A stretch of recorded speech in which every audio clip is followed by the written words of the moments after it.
Hello audience, Mr. Z here with yet another very exciting alternate history scenario for you.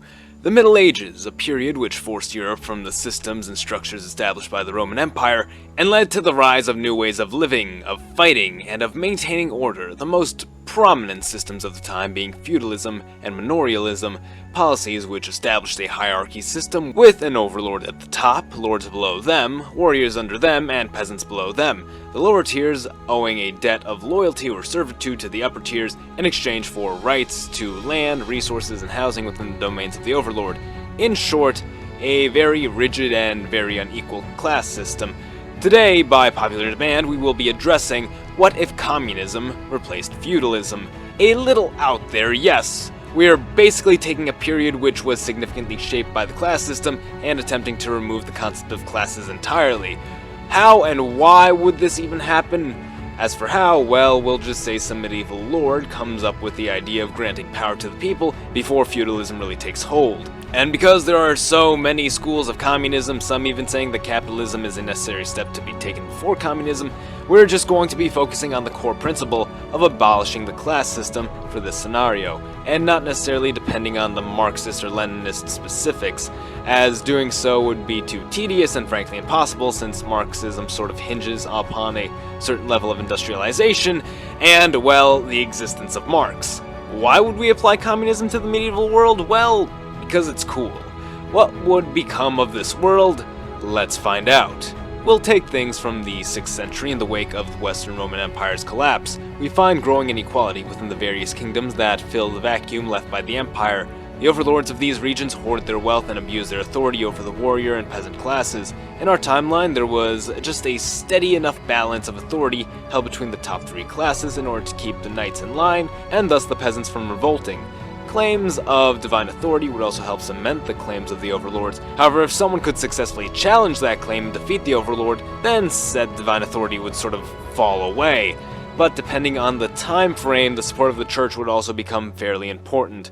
So we're going to try to touch on this as early as possible. We'll suggest that some well-educated warrior, perhaps one who has grown disillusioned with his role and the authority of the overlord, this warrior of ours decides he will no longer function as part of this feudal machine, and goes on to influence the thoughts of his fellow soldiers, as well as some lords and peasantry.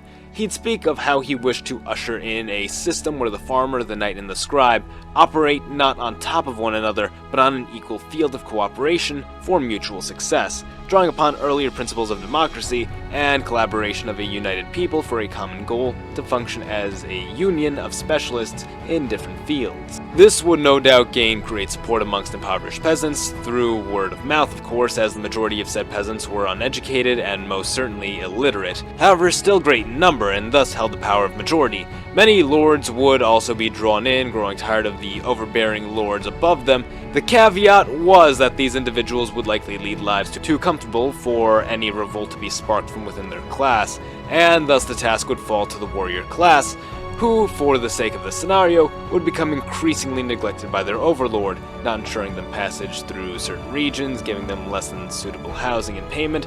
Really whatever it takes to spark an armed insurrection that would be led by our disillusioned soldier, which would then draw support from the other two classes. At some point an uprising erupts, many of the warrior class rebel against the high lords, and at this point draw in those sympathetic to their cause. The high lords would use their authority to call the peasant class to rise up against the overlord, and with the advantage of numbers and arms, our medieval communist state is soon established. A council is formed with representatives from each occupation within the state, blacksmiths, scholars, warriors, and farmers, and these individuals would put to vote policies for the development of an absolutely equal state, promoting a unified curriculum to raise literacy rates and educate the children of former peasant classes, building an early economic system which reinvests in public establishments, which would include communal housing, apothecary, and distribution of food, as well as security and entertainment. An earlier time frame gives a communistic classless system some advantages it would no longer have in the modern day. For instance, due to minimal interconnectivity and dependence on other nations, the communal unit is able to build an economy unhindered by outside forces, which, if resources are plentiful, would mean a self-sufficient society. However, this society is far from free, at least by our standards, It would certainly be a step up from feudalism, however workers would be forced to work at risk of death or exile, as every man was expected to contribute as according to his ability. The council would set in place a mandatory policy of provision in exchange for labor, and those who refused and simply mooched off the system would either be exiled or executed. There's no risk of you starving or being homeless, but if you don't contribute, you're just a strain on the system and must be eliminated.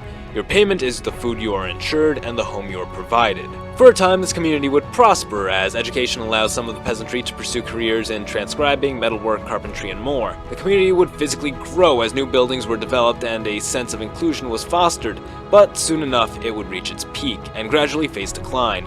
Trade becomes a significant issue for this society, and development beyond the commune is hindered significantly. Military expansion becomes a hassle, as incorporation of new land often means the need to integrate more uneducated peasants and overqualified lords who would receive exactly the same treatment by the state for greater or lesser work, leading to anger within those territories and locally as people come to realize how unfair this policy of equality truly is. The great are forced to kneel to meet the small, the strong must hold back to not intimidate the weak, and the wise must restrain himself to not outshine the fool.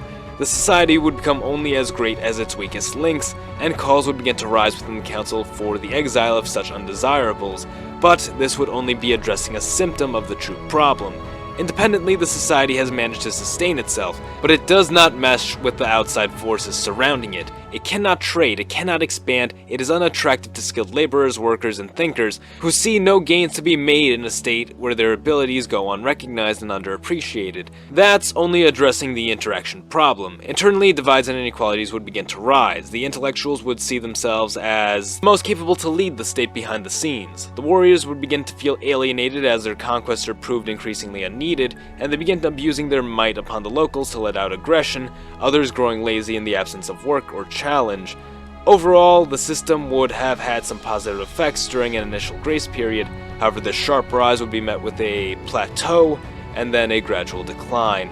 If this society keeps down this route, it's only a matter of time until it simply degenerated back into a feudal system, succumbed to an invasion their military was no longer prepared to fend off, or perhaps even develop into something of a capitalistic or trade-based society, replacing the government provisions with a new form of currency that could be exchanged for services the government offered, as well as those of private workers and services from other regions.